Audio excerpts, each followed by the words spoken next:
We're here today to talk about a very unique cinematic experience. Now, this is a brand new restoration and a brand new edit of the 1979 epic historical drama leaning very heavily towards eroticism. The film we are going to talk about is Caligula, which stars Malcolm McDowell as the title character. Now, this film had a very troubled production, and we're going to talk about that here in just a minute. But it's quite remarkable what they've done here with this new cut. And if you would do me a favor and go ahead and like this video and subscribe to my channel. I'm Dave Watkins, Watkins Films. Now, this is an Umbrella Entertainment release. Umbrella Entertainment is an Australian distribution company. Now, I highly recommend, especially for people like myself who really enjoy physical packaging and all the cool stuff that might come with a release. I recommend checking their site out, because some of their stuff, when they release it, it might not be the best quality transfer, but they most of the time have some very awesome, whether it be artwork or slipcovers, and usually they have they have different packages. Like this, I just got the regular one of this that has just a slipcover, but they actually have different bundles. That one of the bundles even includes like a Penthouse magazine, the original Penthouse magazine, not the original, but a reproduction of the original Penthouse magazine that was released around the time that the film came out. But if you check out the Umbrella site, you will see some pretty awesome physical releases. They recently released the Terrifier set so far, the first 3 films in the series, to 4K, and this is a really badass set. But they also did a great job with Super Mario Brothers, and I recently did a covered hardware, they released hardware as well. But especially for physical media packaging collectors, I would highly recommend checking out their stuff. There's a lot to unpack here with this particular film, just because of this new cut. The 4K transfer of the ultimate cut, it is outstanding. I think it delivers everything you would expect from a 4K. The blacks are very deep. You see a lot of textures on the faces. Sometimes you may not necessarily want to see that, but it is quite an improvement over any of the other cuts. Just looking at them, and the details terrific. They kept it true to the source. They didn't try to grade it in an odd way. They just kept it true to this original source, and the source is in great condition here. And you don't see a lot of an over amount of grain. The grain's there, the film grain is there, but it all looks very, very resolved, very film-like, and it has that kind of late 1979 feel to the whole thing. The new cut by itself, I would recommend buying it just for that and the 4K transfer and all the work that they did on it. It is nothing short of amazing what they've accomplished. As far as the other cuts of the film, it's nice that they've included them here, but I highly recommend not watching them. It would completely sour your appreciation of the film, because it is horrific what they did.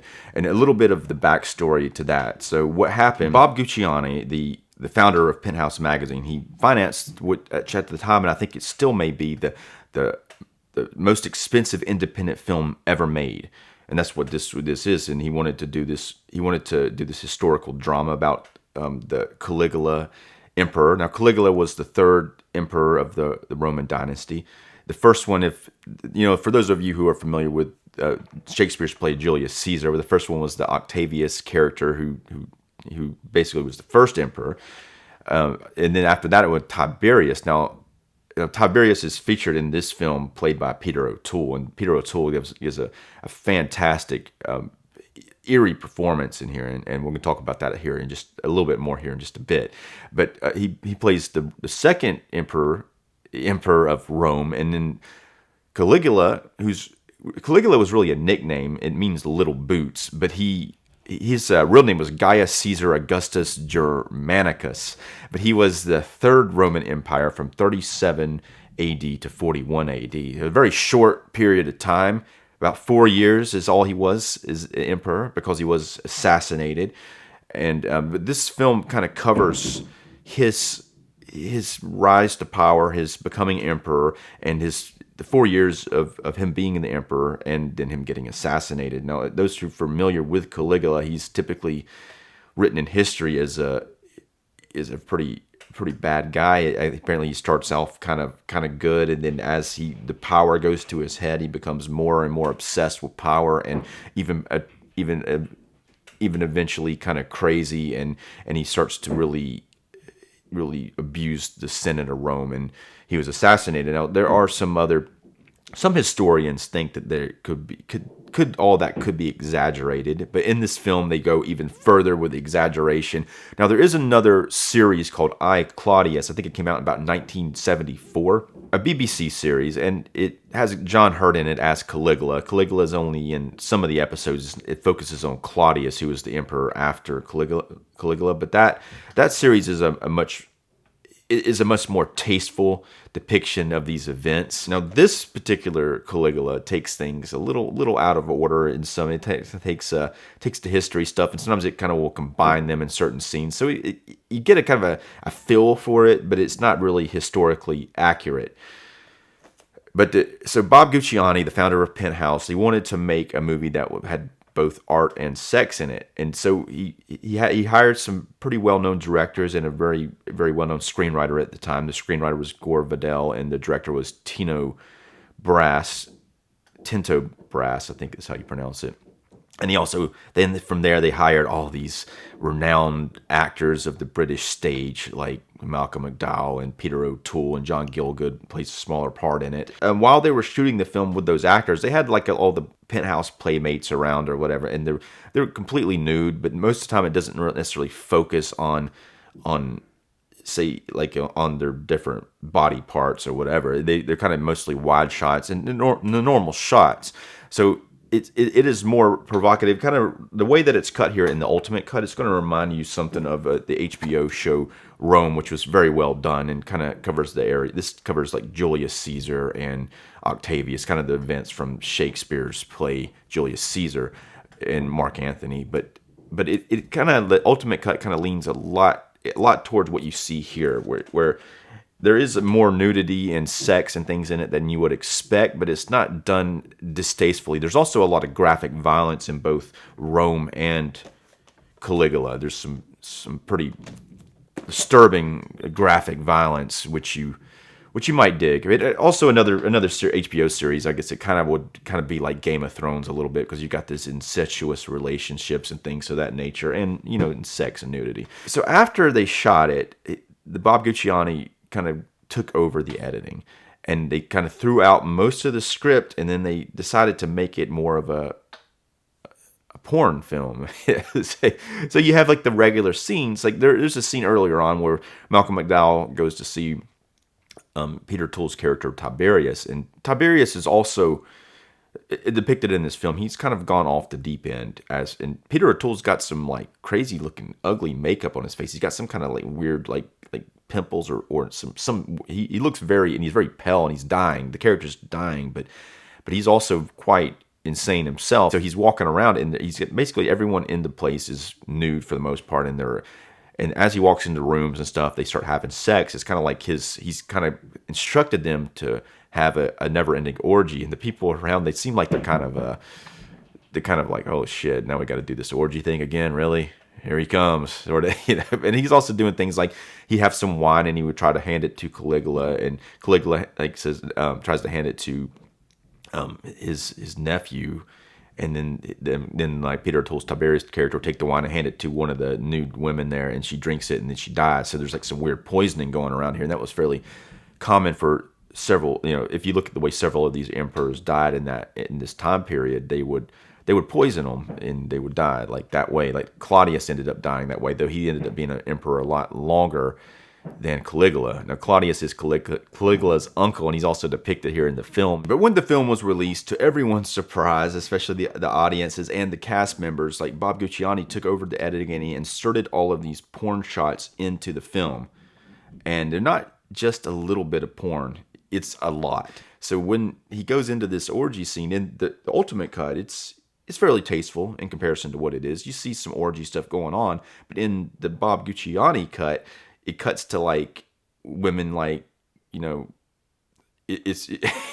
they cut, things like women like sucking guys' penises, and it's like a close up of the penis and the women's mouth, or you get to see like inserting into the vagina, and women like eating each other out, and very very close ups of the tongue going into the clitoris and all that. So it's quite graphic, and it's quite very porno, very much of porno, and it's really doesn't work. If you want to watch a porno, watch a porno. If you want to watch an epic Roman drama about Caligula, it's probably best to keep those things. I mean, it's happening in the film, but it's just like you're focusing on characters who aren't main characters, who are having sex for long periods of time, and it's very distracting from the main plot.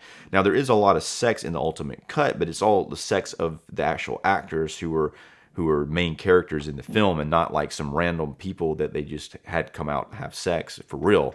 And you can always tell when it's not real sex. It's like a movie sex, and it's acted well. And in these others, it's these pornos, and also these inserts, they look awful. They look like they're not lit the same way. They're not shot the same way. So it's like not, and the main characters of the film aren't in any of the shots of this because they shot it later and they just threw it in there. And it's and if you watch the uncensored cut on, I think, the third disc of this set, that's what you're going to see. And I was quite shocked to see it. I was not expecting it to be quite as graphic as it was. And there's also some scenes in the uncensored cut that aren't even in the ultimate cut. Some very graphic scenes of some more violent sort of things that don't.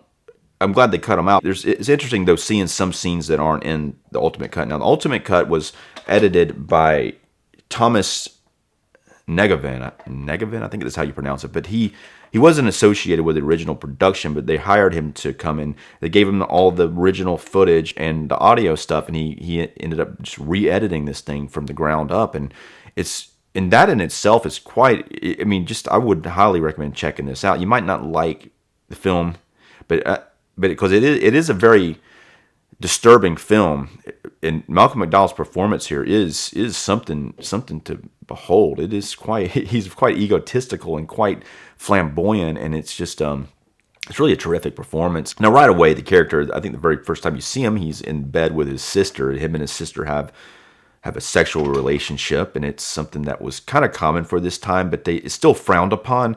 But they say the Egyptians, it's fine over there. So he tries to make his way over to Egypt because he really loves his sister and he wants to be with his sister, but it's not going to work, not for him being emperor. So he still has his sister around and he still has sex with her, but he can't really be married to her, and he actually has to have another wife, which they go and find him when Helen Mirren plays the character, and she does very young Helen Mirren here. Malcolm McDowell is very young too, but like it's probably the youngest I've seen her, but she does a good job. She holds up pretty good, and she is nude in a few scenes. A very good performance by Helen Mirren. But so the sister character in real life, I think she died during his reign about halfway through or so, and she got some kind of fever and died. He had the fever, a very similar fever before that, but she eventually gets it herself and ends up dying. And then from the character standpoint, he goes through a kind of a change at that point where he just leaves Rome and he goes and hangs out with like the peasants or whatnot. And once you get away from the pornography cut, this film deals with some very captivating themes, and it really follows through. The script is really well done once the script is actually there. Now, I did see some other reviewers talking about what I would assume to be the original cut, and they're saying there's no plot. It's just sex, and the sex is here, but there is a plot. It follows this Roman emperor and his downfall. Everything that happens here is quite mesmerizing and eye-popping, and though it may not sit well with some people, the things that happen within the film, this ultimate cut is ultimately so much better than the original cut. The original cut was one of the highest grossing films of 1980, but in comparison to its budget, it didn't really make that much money. But I guess people were probably quite surprised. As a matter of fact, police were going to some theaters and confiscating the film because it was so pornographic, and people were just like, well, that is like porno. That is a porno mixed in with like this like Caligula movie, and so they were taking the film canisters and confiscating them in some instances. So let's take a quick peek at the inside of this thing. And on the back it says "Absolute power corrupts," and that is very true within in the context of this film, and that kind of sums up what they're going for with it. So here you go. This is the inside. I do like this. Here's on the outside you see Caligula and his sister, but here on the outside you have a Caligula coin. I just opened it up and all the discs just fell out. But I'm gonna put them back in. There's 5 discs, and they all look very similar. Like here's the 4K disc, and then here's the ultimate cut on a Blu-ray, and this is the 3rd disc is the uncensored cut, and then the 4th disc has the other cuts. There are 5 cuts of this film. There's an Italian cut, and then there's some other cut, which isn't really up to par, and those are SD versions of it. So hours of archival footage, including deleted scenes, alternate scenes, behind-the-scenes documentaries, featurettes with interviews with Tinto Brass, and Gore Vidal and more. But this is quite for the special features and all the behind-the-scenes stuff. There's a lot to unpack on this. I'm going to go ahead and rate this film. I'm going to rate the movie itself, the ultimate cut. I'm going to give any cut other than the ultimate cut probably a 0.5-star rating, but this ultimate cut I'm going to give it a 3-star rating, leaning towards a 3.5. It was a very well done. Now I'm going to give Umbrella Entertainment a 4-star rating for this production, leaning towards 4.5, because they've done a terrific work with this. I like it that for completists, it's good that they have all the other cuts, but I don't recommend watching them. I would stay away from them. But if you would do me a favor and go ahead and like this video, subscribe to my channel. I'm Dave Watkins. Thanks for watching.